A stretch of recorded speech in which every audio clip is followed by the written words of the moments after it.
So sadly, another Halloween season has come to an end, and the question now is, how do we kick off the month of October? What if we re-ranked A Nightmare on Elm Street?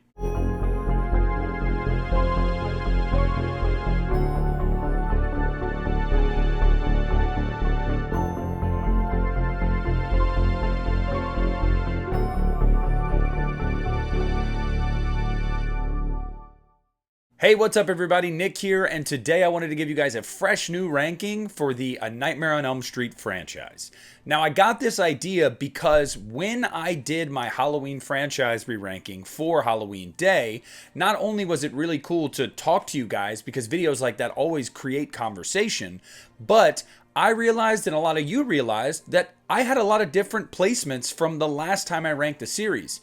And I've gotten thousands of subscribers since the last time I did a Nightmare series ranking. So, with new people that never saw my old ranking, and with old people that have been here a while, wouldn't it be fun to put out a fresh new one? Now, I feel like it goes without saying, but you have to say it always, and it doesn't even really matter because you'll get comments regardless. But this is my ranking. It does not have to be yours. It is not objective. It is completely subjective. It is based off of my enjoyment of each film in order, not which one I think is objectively the best, nor am I sitting here telling you you're wrong and I'm right, or vice versa. Having said all of that, let's start off with the bottom of the barrel, and that is Freddys Dead, The Final Nightmare. Now, to some of you that are Freddys Dead fans, let me just get this out of the way first before you attack me. Christian being one of them. I know why people like this movie. I can totally understand it. It is a 90s, Looney Tunes, over the top, in every sense of the word, nightmare movie. I mean, it just is. And if you're game for that, then you'll probably enjoy Freddys Dead. I, however, don't like my Freddy that jokey, but also, this movie has little to no kills, suspense, or really anything going on. It's just kind of a long slog for me, with some weird additions and changes to the lore, and just a lot of really over-the-top moments with Freddy that actually make me like him less, not more. So, again, I understand why people could love this movie. I really do, and believe me, you saw my Halloween franchise ranking, so I'm not here to judge. But Freddys Dead is absolutely my least favorite in the series. Now, coming in at number 8 is going to be A Nightmare on Elm Street 5, The Dreamchild. And from this point forward, including this film, I have a lot of love for each one of these movies for many different reasons. This is my second favorite horror series. Now, with The Dreamchild, the pros are honestly, there's a lot of them. First of all, this movie is really mean and gross, and if the MPAA hadn't hacked it up, this would have actually been a lot meaner in theaters. It might have grossed a lot of people out and really made you go, damn, Freddy's not messing around. So the cuts in this movie really hurt it. But I've seen that footage, as all of us have now, and I think it only adds to that vibe of the film. I also really like Lisa Wilcox in this movie. I mean, I can't lie. I loved her in this one. I loved her in part 4. I think she's the strongest final girl in the Nightmare series, so the fact that she's in this film automatically elevates it a little bit for me. And Baby Freddy is disgusting, and I actually think quite an interesting invention. Like, I think that thing is just iconic. But everything else about the movie I feel like just falls flat. This was clearly a movie that was rushed, a script that wasn't ready, and they were even kind of changing things on the fly, and you can tell. There's some really good ideas here, but ultimately it ends up in a climax that is almost completely incoherent and just cringy at times. If they had nailed the last act of this movie, it would be so much stronger, if not probably in my top 4 of this series. But as much as the first 50 to 60 minutes are solid enough, the back 20 to 30 are just complete nonsense, and I just can't get past it. So although I do really enjoy this movie, it's definitely number 8. Now, if you can't tell, I am including Freddy vs. Jason here, and that's what's going to come in at number 7. Look, Freddy vs. Jason is actually a movie I probably would have had a spot lower a couple years ago, but I've warmed back up to it. It is a movie that I really liked as a kid because, I mean, come on, it's Freddy and Jason fighting. Like, it's awesome. We did not think we were going to see this ever, and the fact that we did was really, really cool. This movie is so over the top. It is so fun in so many ways. It's not meant to be taken seriously at all. It was literally just a gift to horror fans, so I'm always going to appreciate that. Having said that, though, it is just overall, like, technically speaking, not a great film. And it starts with the fact that Freddy doesn't get to kill like anybody. I think he gets 1 kill in this movie, which is just absolutely absurd. He gets some great lines, and Robert Englund is great in this movie, but it just does a complete disservice to the character of Freddy. And I don't think it really deepens the lore at all. I think it really was just a boxing match. You know, it was just pitting these two horror titans against each other, and it is historical in that way just by itself. But I don't find the film to be all that great. Having said that, it's a super fun time, and it's crazy that it even happened, so I gotta give it its props. Coming in at number 6 is going to be Wes Craven's New Nightmare. And this is a movie that I can tell, just over the years, is really divisive amongst this fan base, and I don't really understand it all that much. Had it come out a few years after Scream, I think it would have been widely accepted, but it was Wes Craven's attempt at meta horror a few years too early. I think Wes Craven's New Nightmare is actually a really good movie. Like, technically speaking, from start to finish, I think it's a great movie. And it has a great third act. Here's the problem here, though. In doing what Wes Craven was doing with the character of Freddy Krueger, it's not really Freddy Krueger. And we can't help but kind of feel that way throughout the movie. It's cool that we don't get the reveal of the demon until over an hour into the movie, and it's an epic reveal. The third act is incredible. Heather Langenkamp has honestly never given a better performance than she does in this movie. Miko Hughes is great. He's great in literally everything he ever did as a child.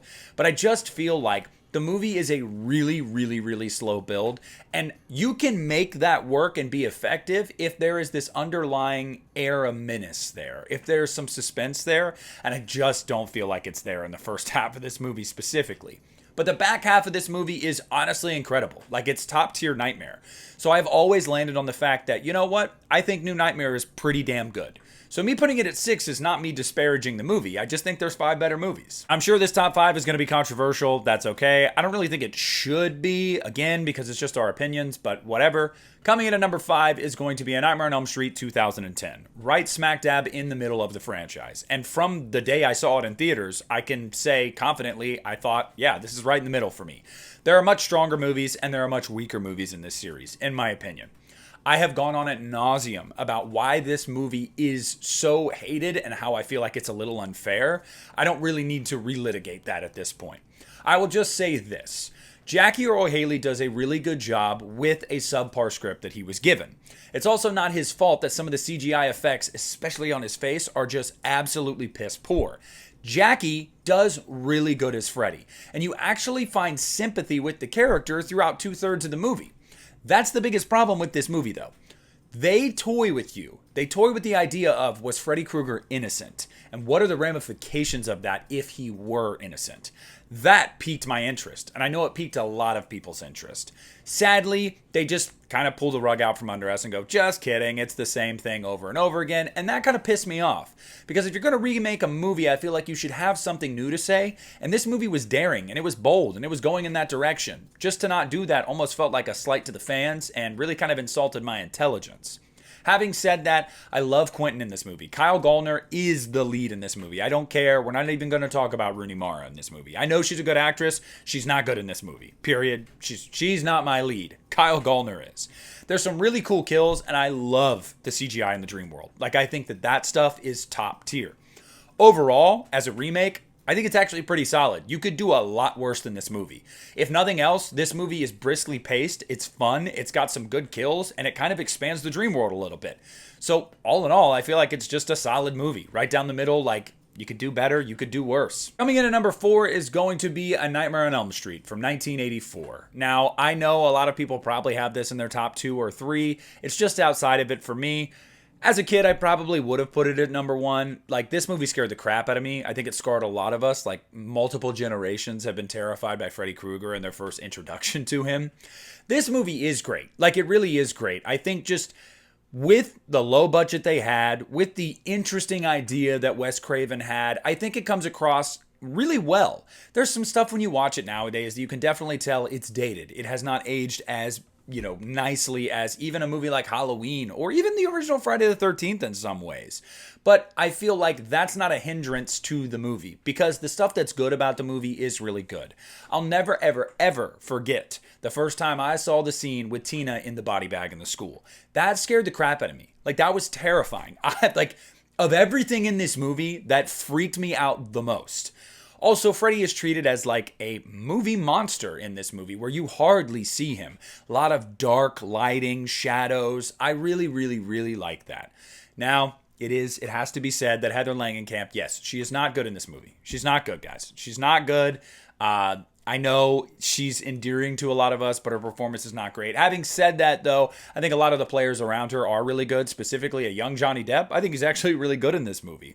But I think the atmosphere, the vibe for this movie are right. The way they handle Freddy Krueger, all of that is really, really good. A Nightmare on Elm Street is a classic for a reason, and it's number 4 for me. And now the controversy really begins, because coming in at number 3 is going to be part 3, Dream Warriors. And I know this is a lot of people's number 1, and they will die on that hill, and they will tell me that I am wrong. I mean, guys, I'm putting it at number 3, so I like this movie quite a bit, but it's not my favorite.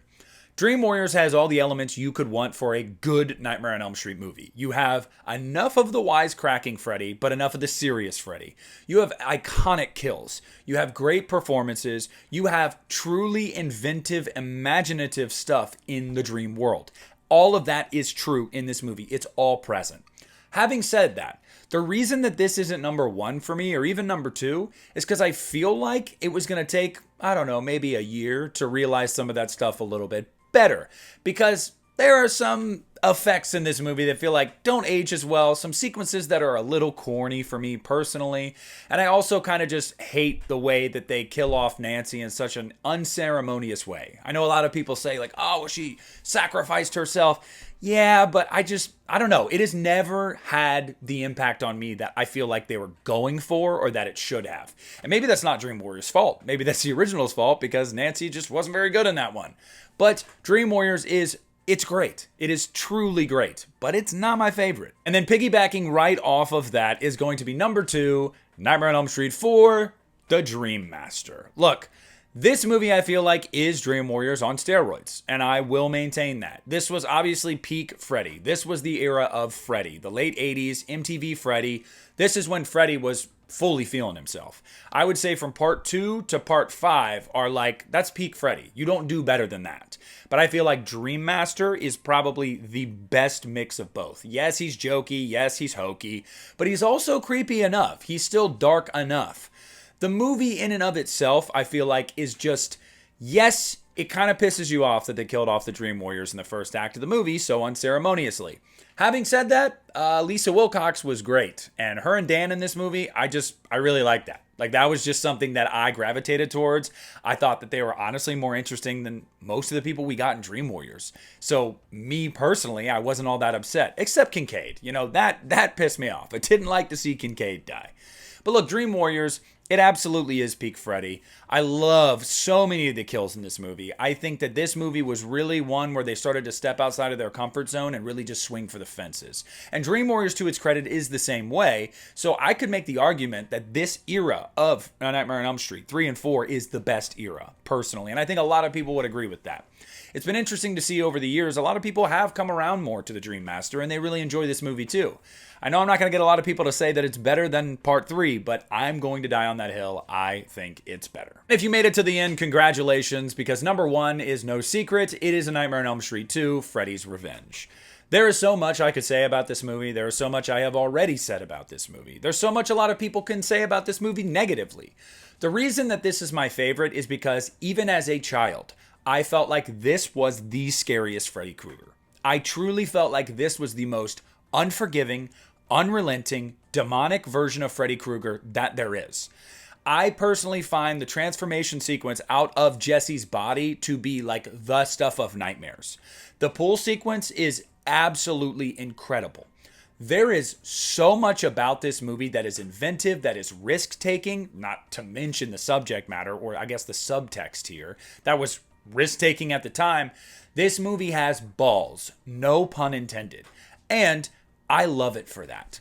It really just divorces itself from the original movie. And it is its own thing. It is a totally new experience. And I find it the better for that. Because it handles Freddy the same way the first movie did, except I actually feel like they really bring home the menace here. He's the star of this movie. He really is. And it's not in a good way. It's in a way of like, he makes you feel gross. He's icky. That opening sequence alone on the school bus is just top tier shit. There was a haunted house years and years and years ago in my hometown that they did a recreation of the opening sequence on a school bus as part of their haunted house for Halloween. And I remember doing it, and I thought it was like the coolest thing in the world. Freddy came on the bus. It was awesome. This movie is everything I could ask for with a Nightmare on Elm Street movie. I genuinely don't think it's ever going to be topped for me, but it's just my opinion. And that's just my list. So I want to hear down below in the comment section what your list is. I want to hear what's your favorite, what's your least favorite, what's smack dab in the middle. What did I get right? What did I get wrong? Whatever it is pertaining to A Nightmare on Elm Street, let's discuss it down in the comment section below. I want to thank you guys so much for watching. Leave a like on my video, subscribe to my channel if you haven't already. This is Nick at the Lost River Drive-In, and I'm pulling out because I think Freddy's coming for me.